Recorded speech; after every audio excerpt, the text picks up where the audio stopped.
আসসালামু আলাইকুম। আশা করি আপনারা সবাই ভালো আছেন, যে যেখান থেকে আমার এই মুহূর্তে লাইভটা দেখতেছেন।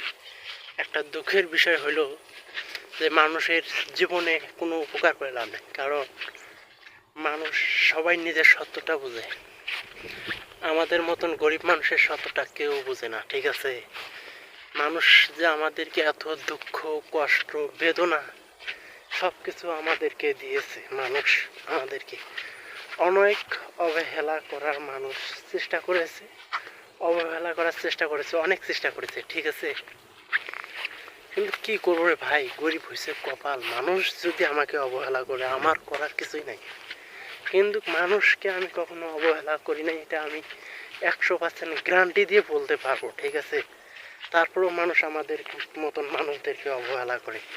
দুঃখ লাগে এটাই যে গরিব হয়ে যেমন এসেছে, এই জন্যে মানুষ আমাদেরকে অবহেলা করে বেশি, ঠিক আছে?